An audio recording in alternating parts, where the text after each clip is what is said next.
اعوذ باللہ من الشیطان الرجیم بسم اللہ الرحمن الرحیم یا ایہا الذین آمنوا لا تأکلوا اموالکم بینکم بالباطل الا ان تکون تجارتا عن تراض منکم ولا تقتلوا انفسکم ان اللہ کان بکم رحیما۔ اللہ تعالی ہماری اس حاضری کو قبول فرمائے، اور جو مفید باتیں قرآن و سنت کی روشنی میں ہم نے ابھی سنی ہیں اور انشاءاللہ ابھی آپ سنیں گے، ان باتوں پر کہنے والے کو، سننے والوں کو، سب کو عمل کی توفیق عطا فرمائے۔ آمین۔ میرے بھائیوں، اسلام ایک ایسا دین ہے جو دنیا اور آخرت دونوں میں بیلنس اور توازن کا حکم دیتا ہے۔ اسلام اس کا نام نہیں ہے کہ آپ آخرت کی تیاری کریں اور دنیا کو بھول جائیں، نہیں، یہ اسلام نہیں ہے۔ اسلام کی نظر میں اللہ کو راضی کرنے کا مطلب یہ نہیں ہے کہ آپ دنیا سے کنارہ کش ہو جائیں، پہاڑوں پہ چلے جائیں، جنگلوں میں چلے جائیں، نہ بیوی ہے، نہ بچے ہیں، نہ ذمہ داریاں ہیں، نہ کمانا ہے، نہیں۔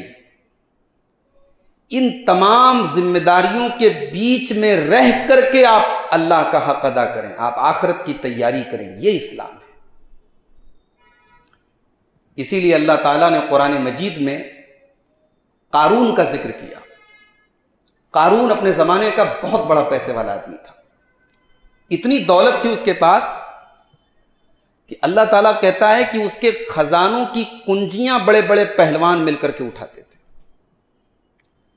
تو قارون کو اللہ تعالیٰ نے جو نصیحتیں کی ہیں اس میں سے ایک نصیحت یہ بھی تھی، اللہ نے فرمایا وَابْتَغِ فِي مَا آتَاكَ اللَّهُ الدَّارَ الْآخِرَةَ وَلَا تَنْسَ نَصِيبَكَ مِنَ الدُّنْيَا۔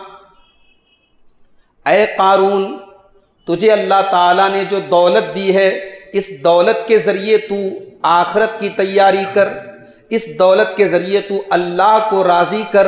وَلَا تَنْسَ نَصِيبَكَ مِنَ الدُّنْيَا، لیکن اے قارون، دنیا میں جو تیرا حق ہے، تیری بیوی کا حق ہے، تیرے بچوں کا حق ہے، تیرے رشتہ داروں کا حق ہے، تیرے جسم کا حق ہے، اس حق کو تو مت بھول، اپنے دنیا کے حق کو تو مت بھول، اور اپنے مال کے ذریعے تو آخرت کی تیاری کر۔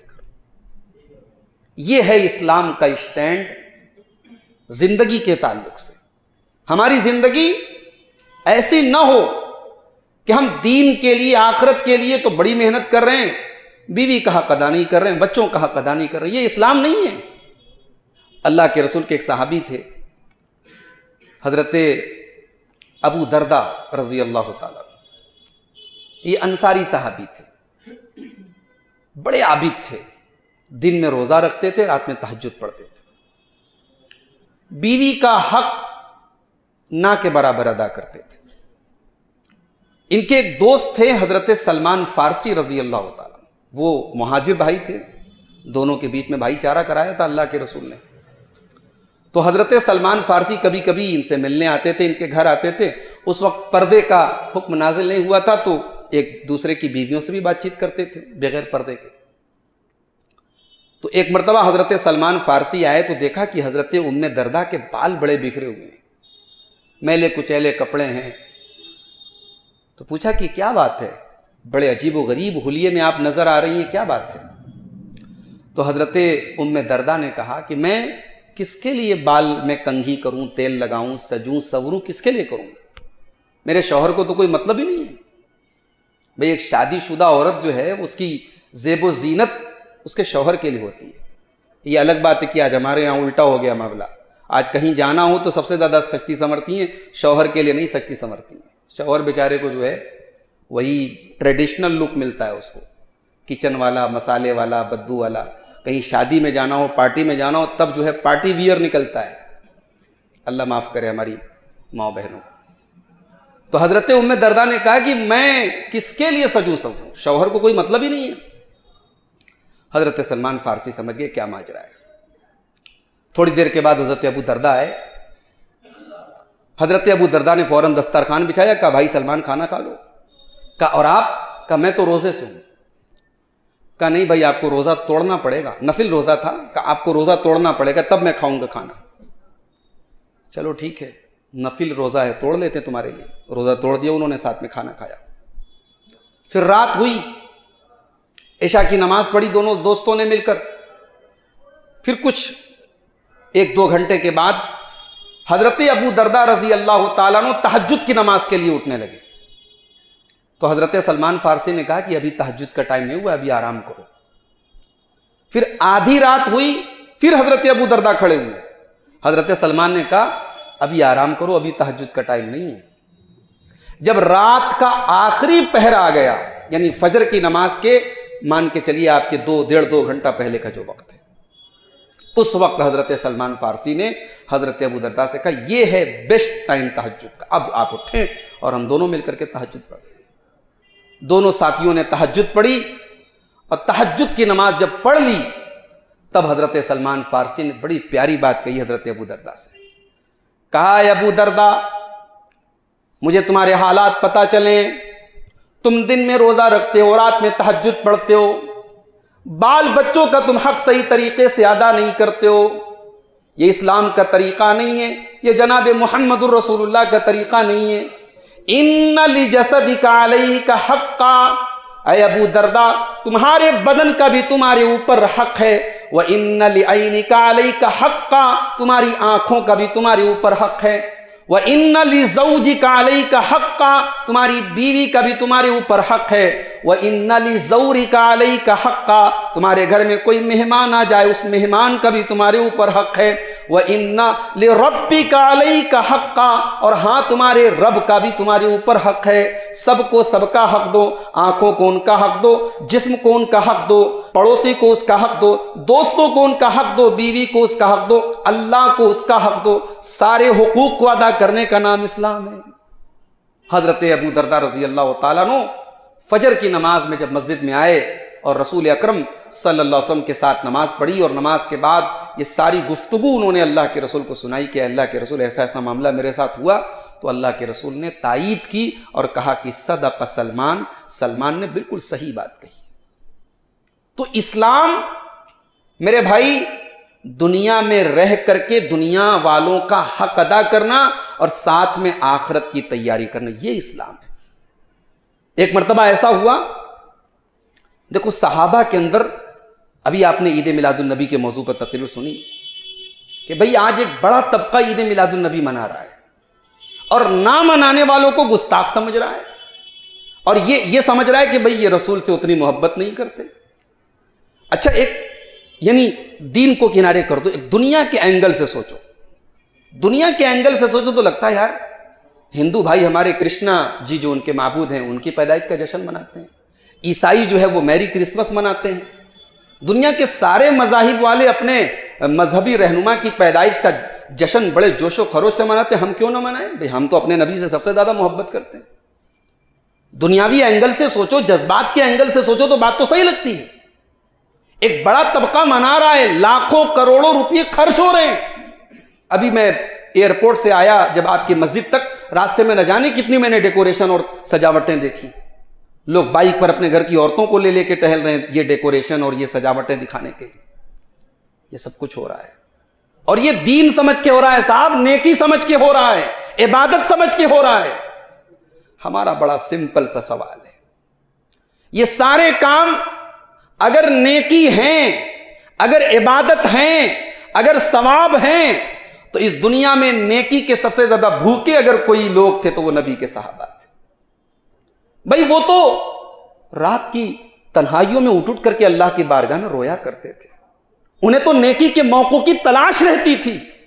وہ تو اللہ کے رسول کے پاس آ کر سوال کیا کرتے تھے, اللہ کے نبی مجھے ایسا عمل بتا دیجئے میں کر لوں تو جنت میں چلا جاؤں, جہنم سے بچ جاؤں. جو صحابہ نیکی کے کاموں کے اتنے زیادہ حریص تھے اور نیکی کے کاموں کی تلاش میں رہا کرتے تھے, ان کی زندگی میں کوئی جشن عید میلاد النبی نظر نہیں آ رہا ہے, کوئی جھنڈیاں نظر نہیں آ رہی ہیں، کوئی ڈیکوریشن نظر نہیں آ رہا ہے، 12 ربیع الاول کی تاریخ کو کوئی جلوس نظر نہیں آ رہا ہے۔ اس کا مطلب کہ جس کو ہم نیکی سمجھ کر رہے ہیں وہ صحابہ کی نظر میں نیکی نہیں تھا۔ صحابہ تو نیکی تلاش کرتے تھے بھائی۔ اب کچھ صحابہ اللہ کے رسول کی بیویوں کے پاس آئے، اچھا دیکھو رسول کی نیکی پوچھنا ہے تو رسول کی گھر والی سے آ کے پوچھ رہے ہیں۔ بھئی اللہ کے رسول کی پبلک لائف سب کو پتا ہے، پرائیویٹ لائف تو رسول کی بیویوں کو پتا ہوگی نا۔ تو اللہ کے رسول کی ازواج مطہرات کے پاس آئے اور پوچھا کہ اللہ کے رسول گھر میں جب رہتے ہیں تو کتنی عبادت کرتے ہیں، کتنا روزہ رکھتے ہیں، کتنی نماز پڑھتے ہیں؟ تو بیویوں نے بتایا کہ آپ اتنی نماز پڑھتے ہیں، اتنا روزہ رکھتے ہیں، اتنی تلاوت کرتے ہیں۔ تو ان صحابہ کو اللہ کے رسول کی عبادت کم لگی۔ غور کیجئے گا، یہ حدیث کے الفاظ پڑھ رہا ہوں آپ کے سامنے، بخاری کے الفاظ۔ صحابہ کو لگا کہ بس اللہ کے رسول اتنی ہی نماز پڑھتے ہیں، اتنا ہی روزہ رکھتے ہیں، اتنی ہی نیکی کرتے ہیں۔ تو پھر صحابہ کے دماغ میں خیال آیا کہ بھئی اللہ کے رسول تو بخشے بخشائیں ہیں، آپ نیکی نہیں بھی کریں گے تو چلے گا، نیکی کی ضرورت تو ہم لوگوں کو ہے۔ تو ان 3 صحابہ نے اپنے اپنے طور پر اپنے دماغ کے حساب سے، اپنے گمان کے حساب سے ایک فیصلہ لیا۔ ایک صحابی نے کہا کہ آج کے بعد میں رات بھر تہجد پڑھوں گا، کنٹینیو، رات میں سونا نہیں ہے، صرف تہجد پڑھنا، اللہ کو راضی کرنا ہے۔ ایک صحابی نے کہا آج کے بعد میں روزہ کنٹینیو رکھوں گا، کبھی گیپنگ نہیں کروں گا، ڈیلی روزہ رکھوں گا، کبھی گیپنگ نہیں کروں گا، سال کے 360 دن روزہ رکھوں گا۔ تیسرے صحابی نے کہا میں شادی نہیں کروں گا، نہ شادی کروں گا، نہ بیوی آئے گی، نہ بچے پیدا ہوں گے، نہ یہ مصیبتیں آئیں گی، نہ ان کی وجہ سے دنیا بھر کے فتنے میں پڑوں گا، میں شادی نہیں کروں گا۔ اب یہ تینوں صحابی نے جو فیصلہ کیا یہ اپنے گمان کے حساب سے اللہ کو راضی کرنے کے لیے کیا۔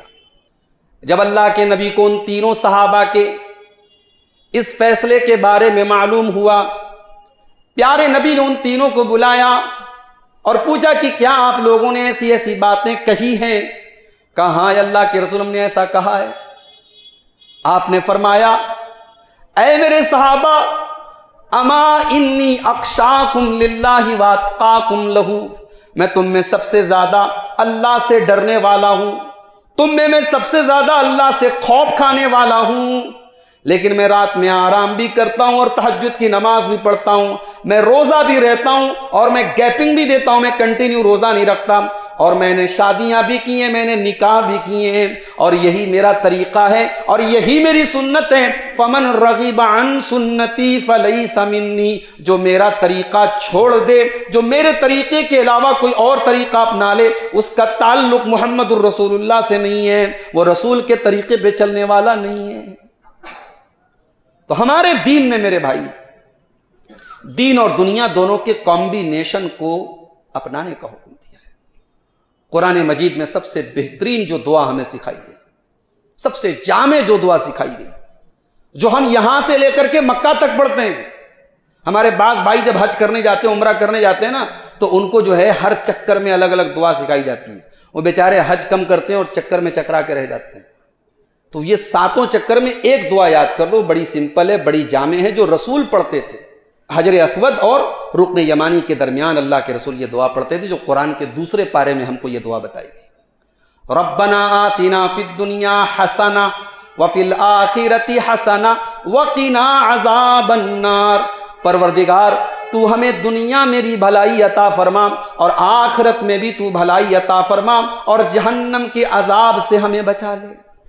ہم نے اللہ سے صرف آخرت نہیں مانگی، ہم نے اللہ سے دنیا کی بھی بھلائی مانگی ہے۔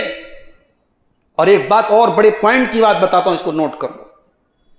عام طور سے یہ سمجھا جاتا ہے کہ بھئی دنیا میں اگر عیش و آرام چاہیے تو اسلام سے تھوڑا کمپرومائز کرنا پڑے گا۔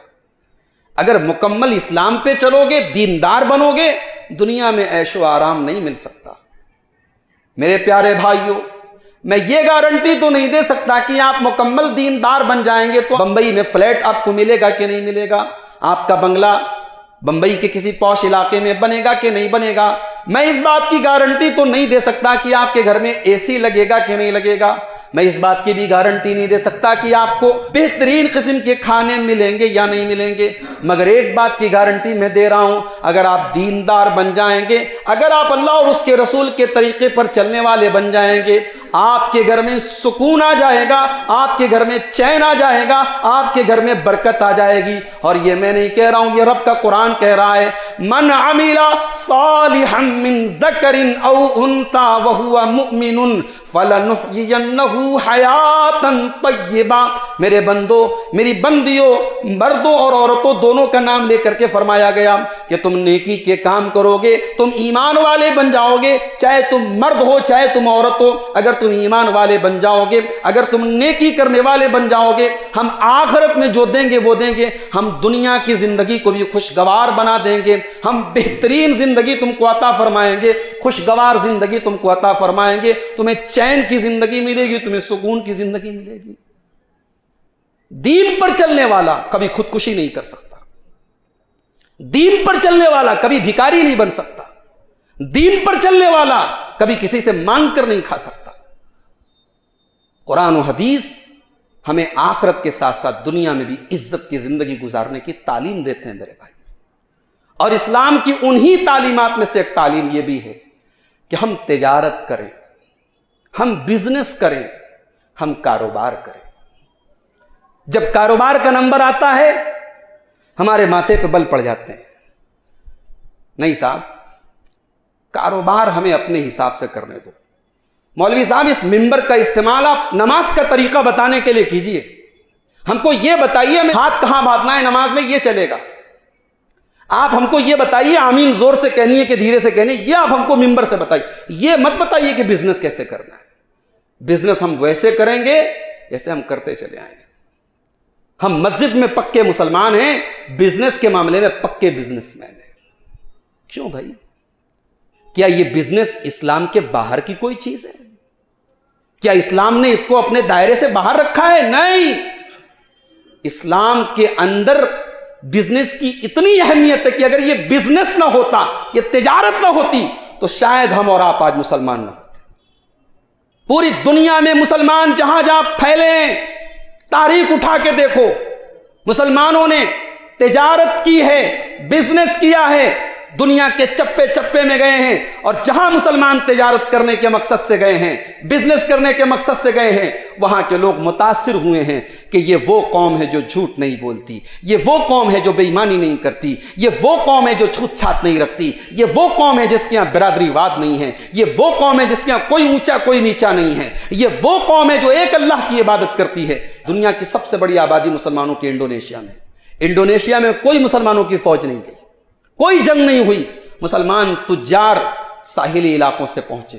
آپ کے ہندوستان کے کیرلا میں ایک بڑی تعداد میں مسلمان ہیں، کوئی اسلامی فوج وہاں نہیں پہنچی، سمندری راستے سے عرب سے تجار آتے تھے، بزنس مین آتے تھے، ان کی تجارت، ان کے لین دین کی ٹرانسپیرنسی، ان کے اخلاق، ان کا کیریکٹر، ان کا کردار، یہ اسلام کی تبلیغ کا سب سے بڑا ذریعہ بنے ہیں میرے پیارے بھائیو ہندوستان۔ تو تجارت، اس کو آپ کبھی یہ مت سمجھیے کہ اسلام کے باہر کی چیز ہے۔ تجارت تو وہ چیز ہے جس نے ہر دور میں اسلام کی بنیادوں کو مضبوط کیا ہے۔ پوری دنیا میں یہ کروڑوں مسجدیں، یہ دینی ادارے، یہ تمام دنیا بھر کے نیکی کے اور فلاح کے جو کام چل رہے ہیں، ان کی بنیاد تجارت پر ہے۔ دنیا کے بڑے بڑے بزنس مین اور تجارت کرنے والے اپنے عطیات، اپنی زکوٰۃ، اپنے صدقات، اپنے خیرات، اپنے تعاون کے ذریعے ان اداروں کو چلا رہے ہیں۔ اور یہ سلسلہ کوئی آج 2021 کا نہیں ہے، یہ سلسلہ جناب محمد الرسول اللہ صلی اللہ علیہ وسلم کے دور سے چلا آ رہا ہے۔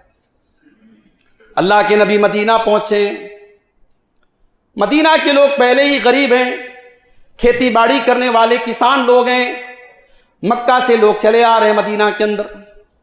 دنیا کا اصول ہے جب کسی علاقے میں دوسرے علاقے کے لوگ آ جائیں گے تو وہاں کی معیشت پر اثر پڑے گا، وہاں کی ارتھ ویوستھا پر اثر پڑے گا، وہاں کی اکانومی کے اوپر اثر پڑے گا۔ مدینہ کے لوگوں نے کتنے بڑے کلیجے کا کام کیا ہے، مکہ کے مہاجروں کے لیے اپنے دل کے دروازے کھول دیے ہیں۔ آؤ ہم تمہیں اپنا گھر بھی دے رہے ہیں، اپنے بزنس میں پارٹنر بھی بنا رہے ہیں، اپنی کھیتی باڑی میں، اپنے مکان میں ہم تم کو پارٹنر بھی بنا رہے ہیں۔ مگر مکہ کے مہاجروں نے بھکاری بن کر کے رہنا قبول نہ کیا، دوسروں کے احسان پر رہ کر کے پلنا قبول نہ کیا. مکہ کے مہاجروں نے بڑی تعداد میں مدینہ پہنچ کر کے بزنس کرنا شروع کیا. اور آپ کو ایک بڑی تعجب کی بات بتاؤں, جب مسلمان مدینہ پہنچے, مدینہ کا پورا مارکیٹ یہودیوں کے کنٹرول میں تھا. وہاں کے دو بڑے مارکیٹ تھے. ایک مارکیٹ کے نام تھا بنو قینوقا اور ایک مارکیٹ تھا بنو قریظہ کا. دونوں یہودیوں کی مارکیٹ تھی. یہودی پوری مارکیٹ کے اوپر حاوی تھے. جب صحابہ مدینہ میں پہنچے, ایک صحابی تھے عبد الرحمن ابن عوف, ان کا بھائی چارہ اللہ کے پیارے نبی نے حضرت سعد ابن ربی کے ساتھ کرایا. سعد ابن ربی نے جو الفاظ استعمال کیے ہیں بخاری کے اندر وہ الفاظ دیکھے جا سکتے ہیں. کہا کہ عبد الرحمن ابن عوف, اے میرے بھائی, یہ میرا مال ہے, یہ میرے کھجوروں کے باغات ہیں. اے میرے بھائی, کوئی رشتہ تیرے ساتھ میرا خون کا نہیں ہے, بس ایک رشتہ ہے کہ جناب محمد الرسول اللہ صلی اللہ علیہ وسلم نے آپ کو میرا بھائی قرار دے دیا ہے. اس رشتے کے ذریعے میں آپ کو آفر کر رہا ہوں کہ میرا یہ باغ آدھا آپ لے لیں, میری پراپرٹی آدھی آپ لے لیں, میرا مکان آدھا آپ لے لیں, میں بٹوارہ کرنے کو تیار ہوں.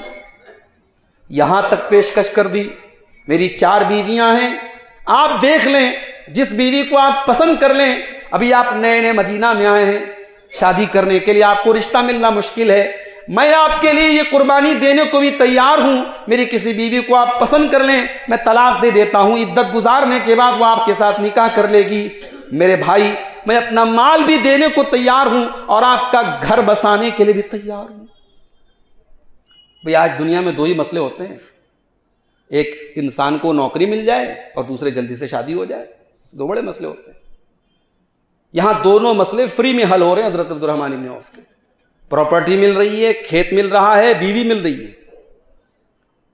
بھئی کوئی اگر خود غرض آدمی ہوتا, دوسروں کے ٹکڑے پہ پلنے والی ذہنیت ہوتی تو پھٹ سے اس آفر کو قبول کر لیتا. مگر یہ رسول کے صحابہ ہے, کیا کیریکٹر ہے, کیا کردار ہے. حضرت عبد الرحمن ابن عوف نے فرمایا, اے میرے بھائی سعد ابن ربی, اللہ آپ کے کاروبار میں برکت عطا فرمائے, اللہ آپ کی فیملی اور آپ کے پریوار میں برکت عطا فرمائے. نہ مجھے آپ کا مال چاہیے, نہ مجھے آپ کے کھیت چاہیے, اور نہ مجھے آپ کی بیوی سے شادی کرنی ہے. اے سعد ابن ربی, میں تو ایک تاجر آدمی ہوں, میں تو ایک بزنس مین آدمی ہوں, مجھے مارکیٹ کا پتہ بتا دیں, مجھے بازار کا پتہ بتا دیں, میں اپنے دم پر کھڑے ہو کر کے دکھاؤں گا. حضرت عبد الرحمن ابن عوف نے پنیر اور گھی کا کاروبار شروع کیا, اور کچھ ہی دنوں کے بعد اتنی برکت دی اللہ تعالیٰ نے ان کے کاروبار میں کہ شادی کرتے ہیں, اور جب ان کے کپڑے میں, اس زمانے میں جب عورتیں شادی ہوتی تھی تو عورتوں کے بدن میں ایک زرد رنگ کی خوشبو لگائی جاتی تھی.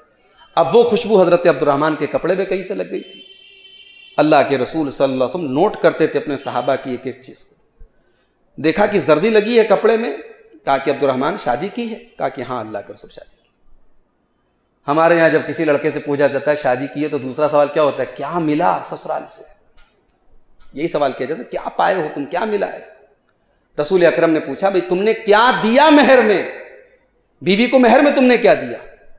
حضرت عبد الرحمن نے کہا نواتم من ذہب, اے اللہ کے رسول کھجور کی گٹھلی کے برابر سونا دیا ہے. چند دن کی تجارت کی یہ برکت ہے, بیوی کو مہر میں سونا دے رہے ہیں, سونے کی ڈلی دے رہے ہیں, کھجور کی گٹھلی کے برابر سونا دے رہے ہیں. اللہ کے رسول صلی اللہ علیہ وسلم نے برکت کی دعا دی اور کہا کہ عبد الرحمن ولیمہ کرو, اولم ولو بشاتن, ایک بکری ہی کا ولیمہ کرو لیکن ولیمہ کرو. اللہ نے ایسے برکت دی میرے بھائی. تو تجارت اس نے تو اسٹیبلش کیا ہے اسلام کو, اس نے تو قائم کیا ہے مسلمانوں کو. مدینہ کے اندر ایک کنواں تھا, میٹھا پانی جس میں آتا تھا وہ یہودیوں کے کنٹرول میں تھا. اللہ کے رسول صلی اللہ علیہ وسلم دیکھتے تھے صحابہ پریشان رہتے تھے, پانی خریدنا پڑتا تھا یہودیوں سے. آپ نے مسجد میں کھڑے ہو کر کے اعلان کیا, من یشتری بیر رومتا فیجعل دلوہ مع دلاء المسلمین, کون ہے جو بیر روما کو خرید لے اور اس کنویں کو خرید کر کے مسلمانوں کو وقف کر دے. تمام صحابہ بیٹھے ہوئے, ان صحابہ میں ایک رسول کا داماد بھی بیٹھا ہے, جو بہت بڑا تاجر ہے، بہت بڑا بزنس مین ہے، دنیا اس کو حضرت عثمان غنی کے نام سے جانتی ہے۔ حضرت عثمان کھڑے ہوئے، اے اللہ کے رسول کسی اور سے کہنے کی ضرورت نہیں ہے، اے اللہ کے رسول کسی اور سے کہنے کی ضرورت نہیں ہے، میں اپنی ذاتی رقم سے وہ کنواں خرید کر کے مسلمانوں کو دے رہا ہوں۔ ایک اور موقع آیا، مسجد نبوی کی جگہ تنگ پڑ رہی ہے، مسجد کی زمین تنگ پڑ رہی ہے، نمازی زیادہ ہو رہے ہیں، مسجد کے قریب میں، مسجد کے بازو میں کوئی زمین تھی، نبی اکرم نے اعلان کیا کون ہے جو فلاں کی زمین کو خرید لے اور مسجد کے لیے وقف کر دے، میں اسے جنت کی ضمانت دے رہا ہوں۔ اس موقع پر بھی ایک بزنس مین کھڑا ہوا، ایک تاجر کھڑا ہوا، اور یہ وہی تاجر ہے جس کو دنیا عثمان غنی کے نام سے جانتی ہے۔ کہا یا رسول اللہ میں وہ حصہ خرید کر کے مسجد میں وقف کر رہا ہوں۔ غزوہ تبوک کا موقع آیا، بڑی مشکل کا ٹائم تھا، یہ بڑا لمبا سفر کرنا تھا، مدینہ سے 700 کلومیٹر دور جانا تھا، اور اس وقت مسلمانوں کے حالات بڑے پریشانی کے تھے، گرمی کا مہینہ تھا، کھجوروں کے پکنے کا ٹائم تھا، لمبا سفر ہے، ٹائم بھی صحیح نہیں ہے، سامان بھی بھرپور مقدار میں نہیں ہے، اور پھر دشمن بہت مضبوط ہے، رومن امپائر، رومی حکومت سے جا کے جنگ کرنی ہے۔ اللہ کے نبی کھڑے ہو کر کے اپیل کرتے ہیں، اے میرے صحابہ، من جہز جیش العسرا، اس پریشانی میں میرے لشکر کی تیاری میں جو تعاون کرے گا فلہو الجنہ، میں اسے جنت کی ضمانت دے رہا ہوں۔ عثمان غنی کھڑے ہوئے، یا رسول اللہ آپ کا یہ صحابی عثمان، آپ کا یہ داماد عثمان اس غزوے میں جو بھی کر سکتا ہے وہ کرے گا۔ گھر گئے، 1000 سونے کے سکے لا کر کے نبی کے قدموں میں رکھ دیے، 700 درہم لا کر کے نبی کے قدموں میں رکھ دیے، 300 اونٹ سامان کے ساتھ اللہ کے رسول کی خدمت میں دے دیے۔ جب وہ سونے کے سکے لا کر کے رکھے، نبی اکرم ان کے سونے کے سکوں کو اپنے ہاتھوں میں اٹھا کر کے اس طریقے سے گرانے لگے اور کہنے لگے ما ضر عثمان ما عمل بعد اليوم قط، عثمان نے آج اتنا بڑا کام کیا ہے، اگر آج کے بعد عثمان کوئی گناہ کا کام بھی کر دے، کوئی غلط کام بھی کر دے، تب بھی عثمان کا کچھ بگڑنے والا نہیں ہے۔ اسلام کے لیے یہ قربانیاں تجارت کے ذریعے حاصل ہوئی ہیں میرے بھائی، تو اس تجارت میں آج ہمیں اور آپ کو آگے بڑھنا چاہیے، مگر یہ تجارت کیسے کی جائے، اس کے اصول کیا ہیں، اس کے قاعدے کیا ہیں، اس پر بھی تھوڑی سی روشنی ڈالنا ضروری ہے۔ میں نے آپ کے سامنے سورہ نساء کی 29 نمبر کی آیت پڑھی ہے، اللہ تعالیٰ نے اس میں اہل ایمان کو تجارت کرنے کا حکم دیا ہے۔ اللہ نے فرمایا یا ایھا الذین آمنوا لا تأکلوا اموالکم بینکم بالباطل، اے ایمان والو ایک دوسرے کا مال تم ناجائز طریقے سے نہ کھاؤ، سود کے ذریعے نہ کھاؤ، چوری کے ذریعے نہ کھاؤ، بے ایمانی کے ذریعے نہ کھاؤ، ڈکیتی کے ذریعے نہ کھاؤ، جوا اور سٹے بازی کے ذریعے نہ کھاؤ، حرام طریقے سے ایک دوسرے کا مال نہ کھاؤ، الا ان تکون تجارتا عن تراض منکم، ہاں تم آپس کی سہمتی سے، تم میوچول کنسنٹ سے، تم آپسی رضامندی سے تم تجارت اگر کرنا چاہو تو اسلام کے اندر تجارت حلال ہے، بزنس حلال ہے، کاروبار حلال ہے، تم جتنا چاہے اتنا لمبا چوڑا کاروبار تم قائم کر سکتے ہو آپس کی رضامندی سے۔ آج لوگ کہتے ہیں ہر تو فائدے کی چیز تو اسلام میں حرام ہے، جوا حرام ہے، سود حرام ہے، سٹا حرام ہے۔ یہ کتنی غلط بات ہے، کتنی بے بنیاد بات ہے اگر آدمی یہ کہتا ہے کہ اسلام میں ہر فائدے کی چیز حرام ہے۔ بھائی اسلام تو وہ دین ہے جس نے حلال کی کوئی لمٹ نہیں رکھی۔ اللہ تعالیٰ نے قرآن میں کہیں پر بھی حلال کی لسٹ نہیں بتائی، حرام کی لسٹ بتائی ہے۔ حلال کا جب نمبر آیا تو اللہ نے کیا کہا؟ کلوا من طیبات ما رزقناکم، جتنی پاک چیزیں ہیں، حلال چیزیں کھاؤ، تم کھا سکتے ہو۔ حرام کی لسٹ بتائی گئی، مردار مت کھاؤ، سور مت کھاؤ، غیر اللہ کا نام جس پر لیا جائے اس کو مت کھاؤ، حرام کی لسٹ بتائی گئی۔ پورے قرآن میں کہیں حلال کی لسٹ نہیں بتائی گئی۔ اور آج کا مسلمان، اس کا ایمان اتنا کمزور ہے، وہ کہہ دیتا ہے کہ بھئی اسلام میں تو ساری فائدے کی چیزیں حرام ہیں، انشورنس کراؤ حرام ہے، سود نہیں لے سکتے، جوا نہیں کھیل سکتے، سٹے بازی میں پیسہ نہیں لگا سکتے۔ بھئی یہ ہمیں اور آپ کو لگ رہا ہے فائدہ ہے، یہ فائدہ نہیں ہے، یہ بہت بڑا نقصان ہے۔ کیا نقصان ہے اس کا؟ اللہ نے یہاں جب تجارت کا حکم دیا تو آگے اللہ نے ایک عجیب بات کہی، فرمایا الا ان تکون تجارتا عن تراض منکم، مسلمانوں تم ایک دوسرے کا مال ناجائز طریقے سے نہ کھاؤ. ہاں تم بزنس کرنا چاہو تو کر سکتے ہو آپس کی رضامندی سے. وَلَا تَقْتُلُوا أَنفُسَكُمْ، اور اے مسلمانوں تم حرام کاروبار کر کے اور ناجائز بزنس کر کے اپنے آپ کو قتل نہ کرو. تم سماج کی ہتیا نہ کرو، اجتماعی خودکشی نہ کرو. جس سماج میں جوا کا رواج ہو جائے، جس سماج میں سٹے بازی کا رواج ہو جائے، جس سماج میں سود خوری کا رواج ہو جائے، جو سماج حرام خور ہو جائے، اس سماج کی موت ہو جاتی ہے.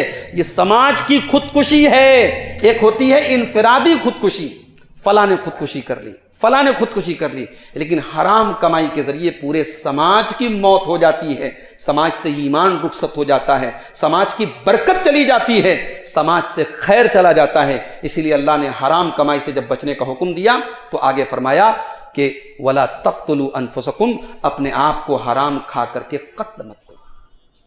آج آدمی چاہتا ہے راتوں رات امیر بن جاؤ. آدمی ٹائم نہیں لگانا چاہتا ہے. بھئی بزنس کریں گے حلال طریقے سے تو ٹائم تو لگے گا، لیکن آپ یہ چاہیں کہ ہم نے آج پیسہ لگایا اور کل ہم کروڑ پتی بن جائیں، پرسوں ارب پتی بن جائیں، اسپیڈ میں کام ہو، تو ظاہر ہے کہ اسپیڈ کے لیے تو پھر تو شیطان والا راستہ اپنانا پڑے گا. اور آج یہی ہو رہا ہے، خاص طور سے لاک ڈاؤن کے اس مشکل پیریڈ کے بعد جب حالات تھوڑے بہتر ہوئے ہیں، مارکیٹ تھوڑے کھلے ہیں، ہمارے کئی مسلمان بھائی ہیں جو بزنس اور کاروبار کی دنیا میں ہیں. ان کی نظر میں بس ایک چیز ہے، ہمیں پیسہ کمانا ہے. سال بھر ہم بیٹھ کر کے ہم نے کھایا ہے، کوئی کاروبار نہیں تھا، کوئی بزنس نہیں تھا. اب بزنس شروع ہوا ہے، اب جو جی چاہے اس چیز کا بزنس کرو، جیسے جی چاہے ویسے بزنس کرو. نہیں میرے بھائی، اگر ہم نے ایسی سوچ بنا لی ہے، ہمیں اپنی سوچ کی اصلاح کی ضرورت ہے. ہمارے بچے بھوکے تڑپیں، ہمارے گھر میں ایک وقت کھانا بنے اور ایک وقت نہ بنے، یہ بہتر ہے اس بات سے کہ ہمارے گھر میں مرغ مسلم کھایا جائے اور وہ حرام کمائی کا ہے. ہمارے بچے عیش و آرام سے رہیں، ہماری بیویاں اے سی میں رہیں، ہمارے بچے مہنگے اور قیمتی کپڑے پہنے لیکن وہ حرام کمائی کے ہوں. اس سے بہتر ہے کہ ہمارے بچے پیون لگے کپڑے پہنے لیکن وہ حلال کمائی کے ہوں. اللہ کے پیارے حبیب جناب محمد الرسول اللہ صلی اللہ علیہ وسلم نے فرمایا کہ جس گوشت کی پرورش حرام کمائی سے کی جائے، جس بدن کی پرورش حرام کمائی سے کی جائے، فالنار اولا بہی، وہ بدن جہنم کا حقدار ہے، وہ جسم جہنم کا حقدار ہے. آج پوری دنیا میں ہم ذلیل ہیں، پوری دنیا میں ہم خوار ہیں. 1 سال سے اوپر ہو گئے ہماری مسجدیں بند تھی، اللہ کے گھر خانے کعبہ کا طواف بند تھا. ہم نے یہ سارے حالات دیکھے، ہم دعا کرتے رہے، تڑپتے رہے، گڑ گڑاتے رہے، ہماری دعائیں قبول نہیں ہوئی، ہماری دعائیں قبول نہیں ہوئی. تہجد پڑھنے والوں کی تہجد قبول نہیں ہوئی، آنسو گرانے والوں کی آنسو قبول نہیں ہوئے. کیوں؟ جواب یہ ہے، ہماری کمائی حرام ہے، ہمارا کاروبار حرام ہے، ہمارا بزنس کرنے کا طریقہ شریعت کے خلاف ہے. اللہ کے پیارے نبی فرماتے ہیں ایک آدمی لمبا سفر کر کے آتا ہے، اشعثو سفر کر کے آتا ہے، اس کے بال بالکل میلے کچیلے ہو جاتے ہیں، اغبرو اس کے کپڑے بالکل گرد و غبار سے اٹ جاتے ہیں، یمد یدیہ وہ اپنے ہاتھوں کو اٹھا کر کے اللہ سے دعا کرتا ہے.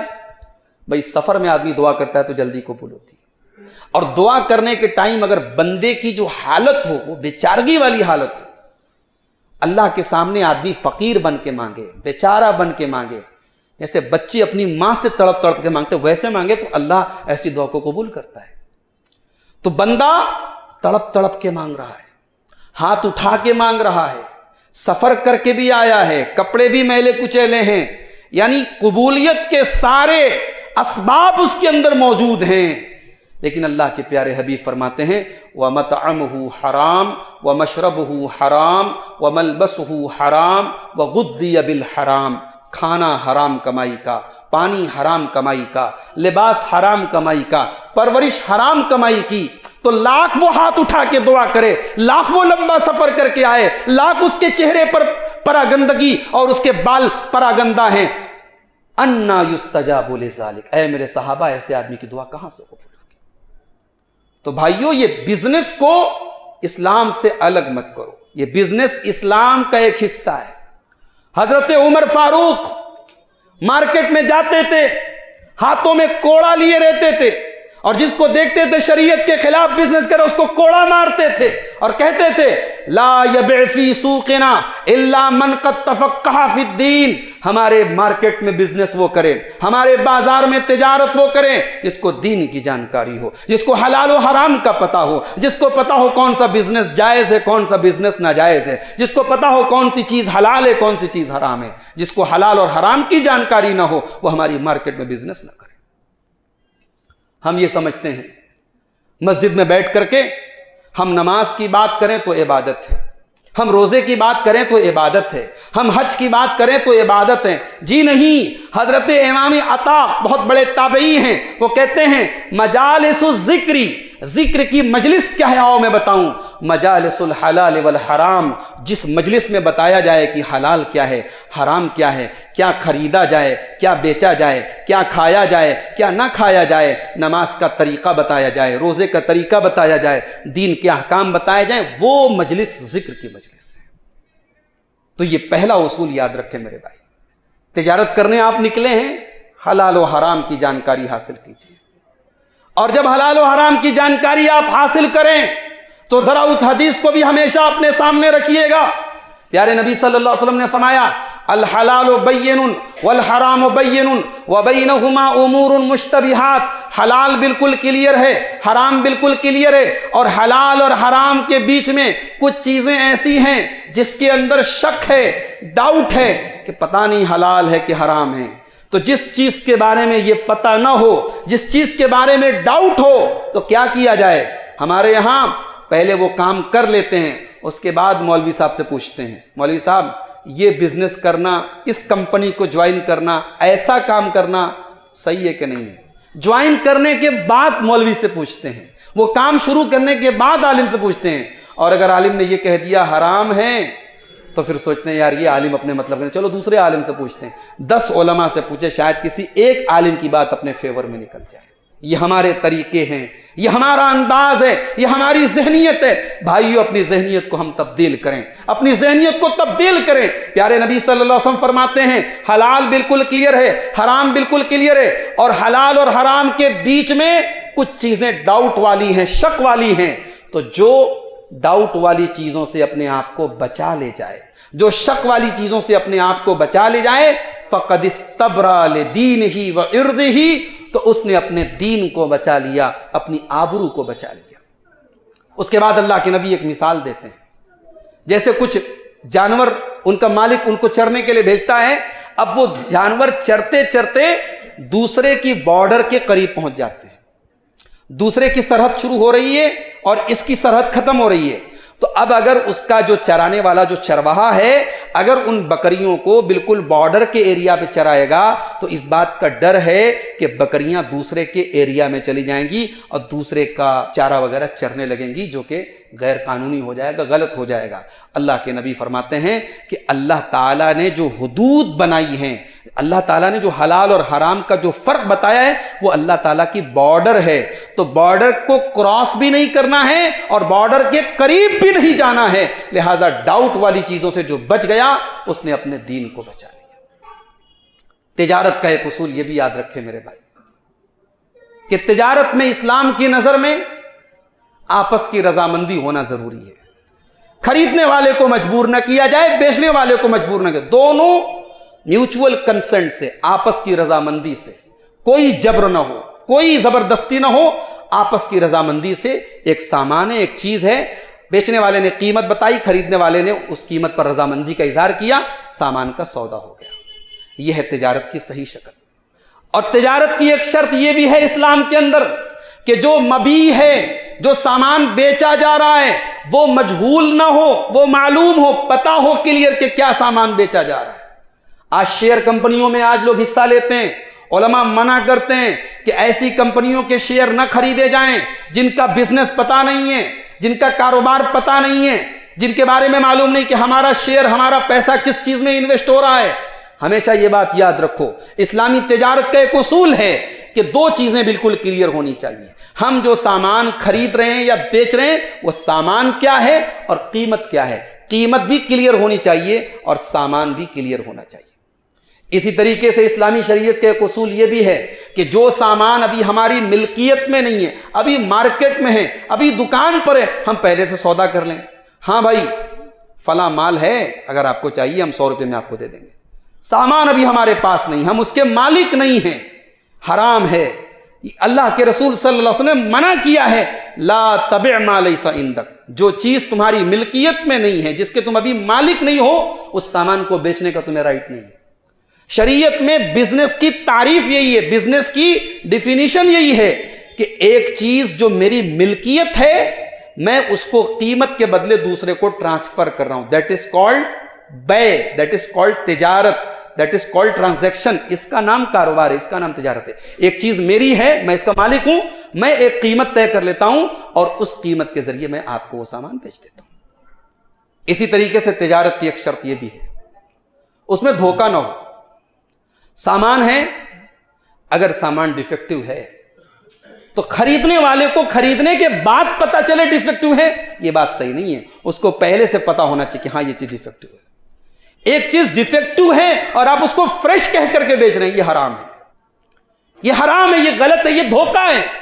اگر آپ نے ڈیفیکٹو کو فریش کہہ کر کے سامنے والے کو بیچ دیا، 4 پیسے کما لیے، لیکن اس آدمی نے جب اپنے مال کو چیک کیا مال ڈیفیکٹو نکلا، آئندہ ساری زندگی وہ آپ سے بزنس نہیں کرے گا. آپ نے چند پیسوں کے لیے اپنی زندگی بھر کا وشواس اور ٹرسٹ اور بھروسہ کھو دیا.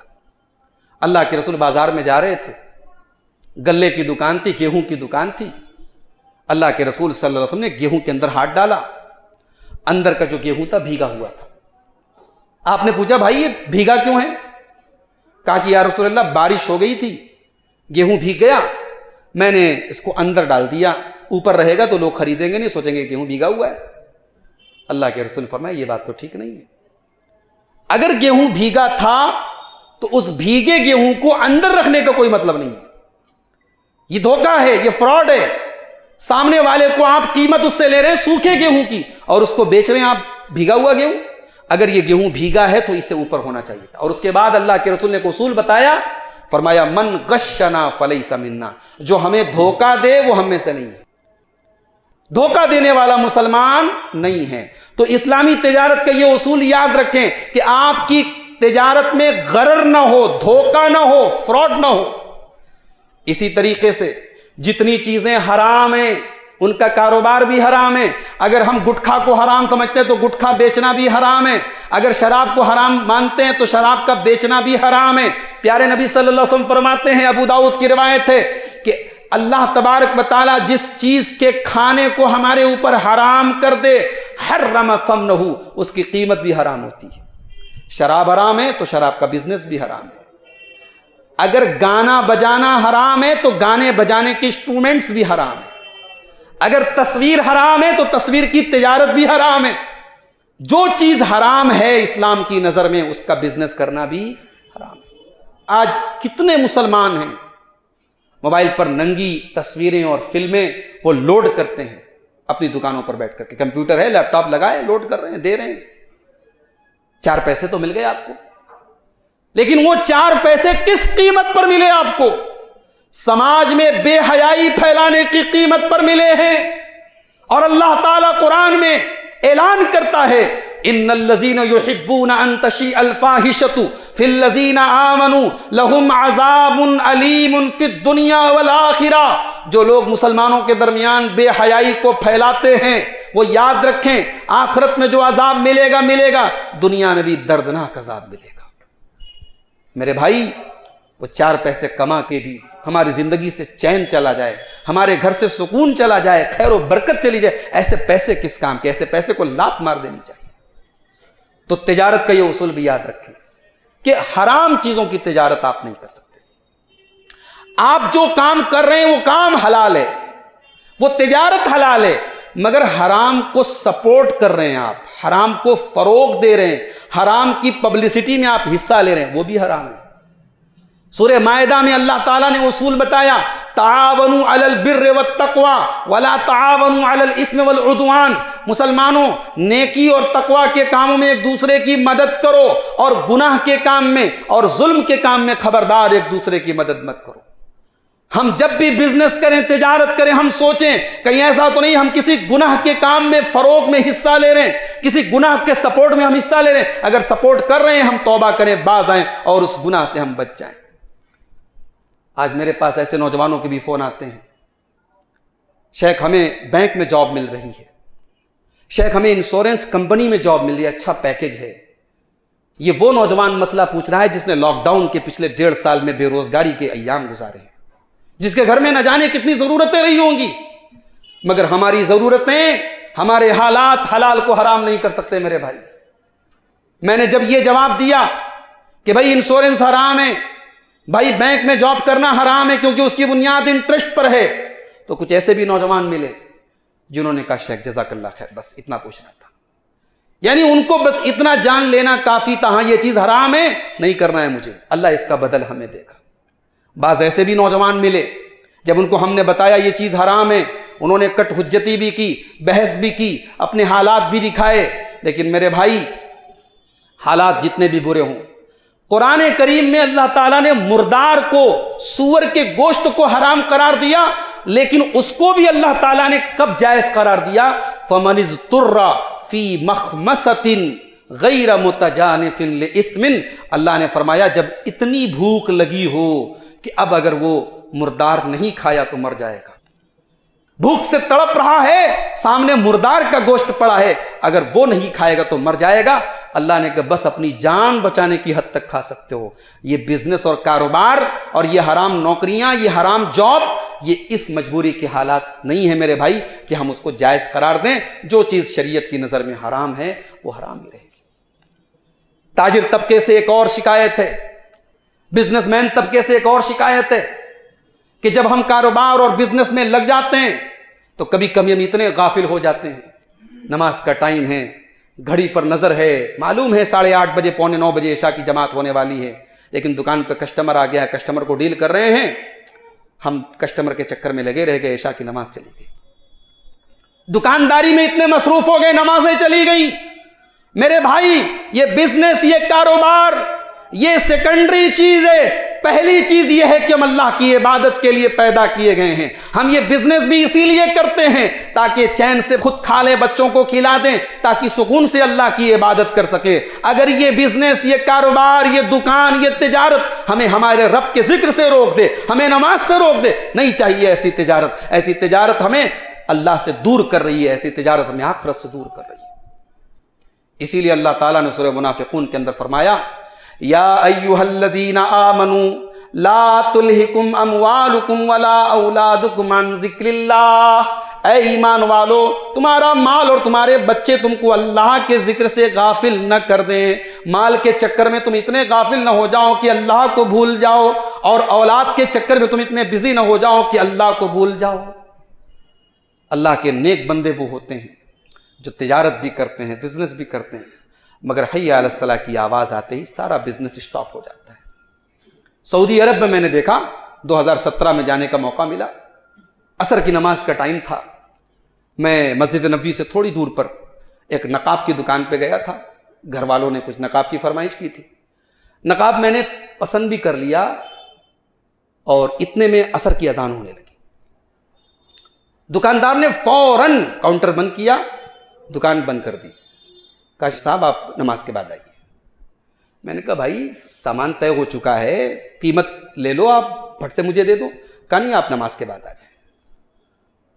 یعنی یہ دیکھیں آپ کہ اس کو یہ بھی تو ڈر ہو سکتا تھا کہ ہو سکتا ہے یہ مجھ سے نقاب نہ لے کے کسی اور دکان پہ چلا جائے، میرا یہ منافع چھوٹ جائے، میرا یہ سودا کینسل ہو جائے، مگر یہ ماحول میں نے دیکھا، اللہ یہ ماحول ہر جگہ قائم کرتے۔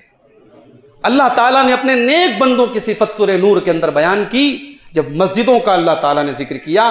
آج ہم مسجدیں بڑی شاندار بنواتے ہیں، ہماری مسجدیں ماشاءاللہ بڑی شاندار ہیں، خاص طور سے بمبئی میں بعض مساجد بڑی شاندار ہیں۔ اللہ نے مسجدیں کون سی شاندار ہیں، اللہ نے ان مسجدوں کا ذکر کیا، فرمایا فی بیوت اذن اللہ ان ترفع، یہ مسجدیں اللہ کا گھر ہیں، اللہ نے حکم دیا ان مسجدوں کو بلند کیا جائے۔ یسبح لہ فیہا بالغدو والآصال، مسجدوں کے اندر صبح شام اللہ تعالیٰ کی تسبیح ہونی چاہیے، اللہ کا ذکر ہونا چاہیے۔ صبح شام مسجد کے اندر اللہ کی تسبیح کون لوگ بیان کرتے ہیں؟ فرمایا رجال لا تلہیہم تجارت ولا بیع عن ذکر اللہ، میرے وہ بندے جن کو ان کی تجارت اور ان کا کاروبار اللہ کے ذکر سے نہیں روکتا ہے، نماز سے نہیں روکتا ہے۔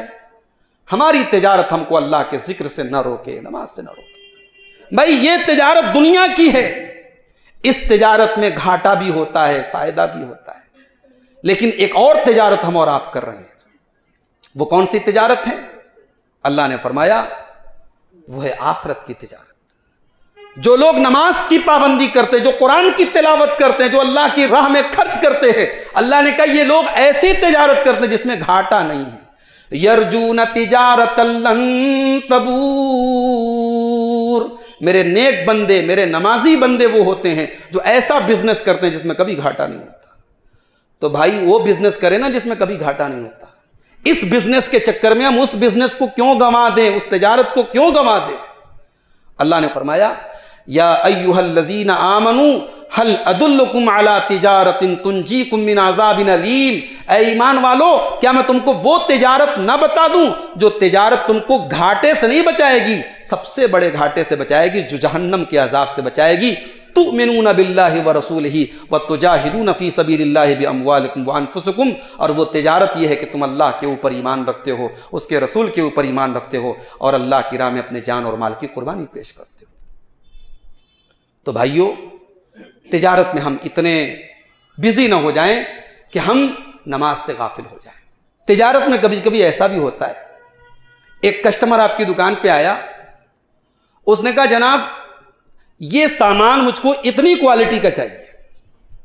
اب آپ جان رہے ہیں کہ وہ کوالٹی کا سامان آپ کے پاس نہیں ہے، آپ کے پاس اس سے لو کوالٹی کا سامان ہے۔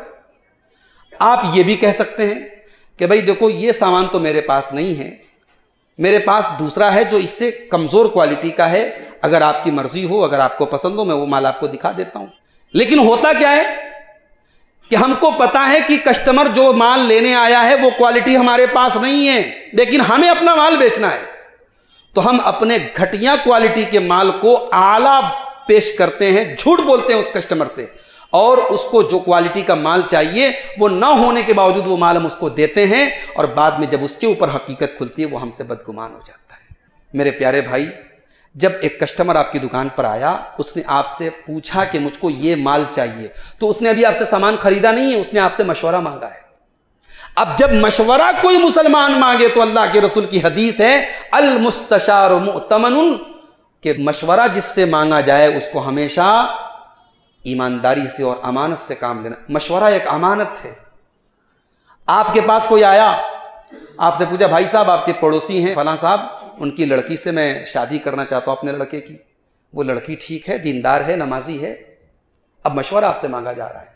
حاجی صاحب سے آپ سے بڑے اچھے تعلقات ہیں، پڑوسی ہیں آپ کے، مگر اگر واقعی میں رشتہ ایسا نہیں ہے کہ وہ آگے بات بڑھائی جائے، تو مشورے کا تقاضا یہ ہے کہ آپ صاف بات کریں۔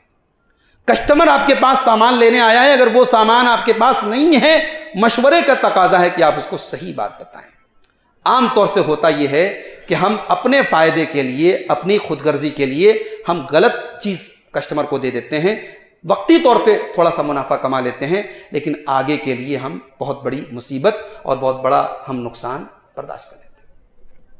اسی طریقے سے میرے بھائیوں، خاص طور سے یہ پورا علاقہ بمبئی تو مانی جاتی ہے بھارت کی اودیوگک راجدھانی اس کو کہا جاتا ہے، یعنی معیشت کے اعتبار سے یہ انڈیا کا اکنامیکل کیپٹل ہے، یہاں ایک بڑی تعداد میں لوگ بزنس کرتے ہیں۔ بزنس کا ایک فنڈا، ایک رول میں آپ کو بتا کے بات ختم کر رہا ہوں۔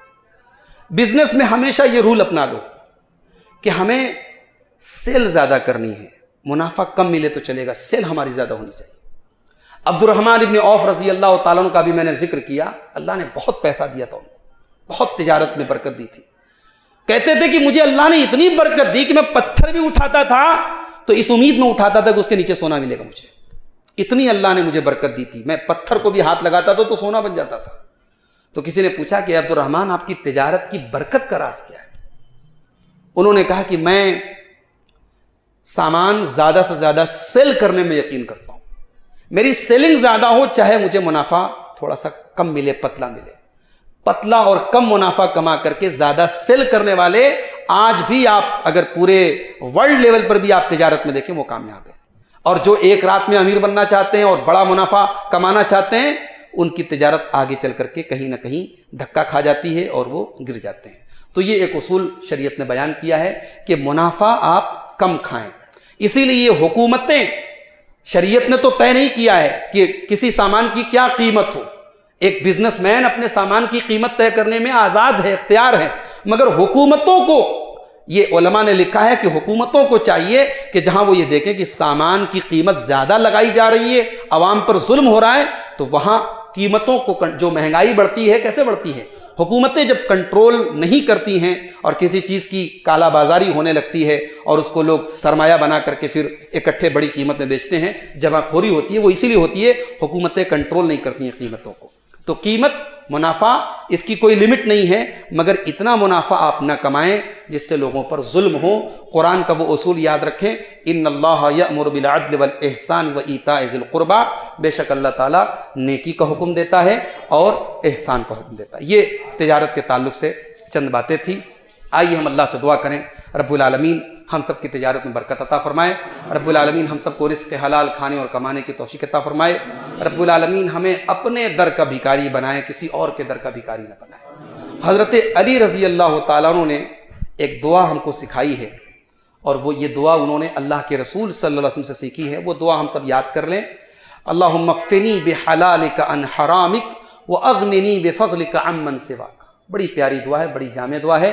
اللہم اکفنی بحلالک عن حرامک، اے اللہ تو اپنے حلال کے ذریعے میرے لیے کافی ہو جا، مجھے اتنا حلال دے دے کہ مجھے حرام کی ضرورت نہ پڑے، اپنے حلال کے ذریعے تو کافی ہو جائے اللہ، اپنے حرام سے مجھے بے نیاز کر دے۔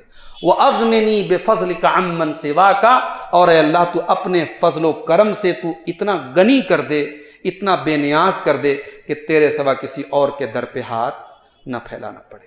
میرے بھائیوں، شریعت کی نظر میں ایک انسان اگر خودداری کی زندگی گزارے، کسی کے آگے ہاتھ نہ پھیلائے، بخاری کی روایت اللہ کے رسول نے کہا لکڑی لاد کر کے بیچے، یہ زیادہ بہتر ہے کہ آدمی دوسروں کے سامنے ہاتھ پھیلائے۔ گداگری، دوسروں کے آگے ہاتھ پھیلانا اسلام میں یہ یعنی آخری درجے کی چیز ہے، اس سے جہاں تک ہو سکے آدمی کو بچنا چاہیے۔ تو اللہ تعالیٰ سے یہ دعا ہم اس کو یاد بھی کر لیں، یہ آپ کو موبائل وغیرہ پہ انٹرنیٹ پہ بھی مل جائے گی یہ دعا، اللہم اکفنی بحلالک عن حرامک واغننی بفضلک عمن سواک۔ حضرت علی کہتے ہیں کہ اگر پہاڑ کے برابر بھی قرضہ ہوگا تو اللہ تعالیٰ اس کی ادائیگی کی صورت انشاءاللہ پیدا کرے گا۔ تو اگر قرض سے پریشان ہے، کاروبار سے پریشان ہے، تو اس دعا کو ہم کثرت سے پڑھا کریں۔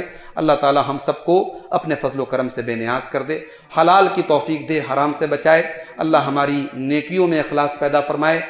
لاک ڈاؤن کے بڑے مشکل پیریڈ سے ہم کیسے نکلے ہیں، اور ابھی آگے کے حالات بھی واضح نہیں ہیں کہ کیا ہوگا اس ملک میں۔ اللہ تعالیٰ ہمارے ملک کی حفاظت فرمائے، خاص طور سے ہمارے اس شہر کی حفاظت کرے۔ اللہ ہمارے کاروبار اور ہماری روزی روٹی میں برکت عطا فرمائے۔ اللہ ہم میں سے جو لوگ بے نمازی ہیں ان کو نمازی بنا دے، ہماری ماں بہنوں کو بھی اللہ تعالیٰ دیندار بنا دے، جو بیمار ہیں اللہ ان کو شفاء کامل عاجل عطا فرمائے، جو اہل ایمان اللہ کو پیارے ہو گئے اللہ ان کی مغفرت فرمائے۔ اللہ تعالیٰ ہم سب کو دنیا میں جب تک زندہ رکھے، اسلام پر زندہ رکھے، اور خاتمہ ہم سب کا ایمان پر ہو، آمین۔ وآخر دعوانا ان الحمد للہ رب العالمین، والسلام علیکم ورحمۃ اللہ وبرکاتہ۔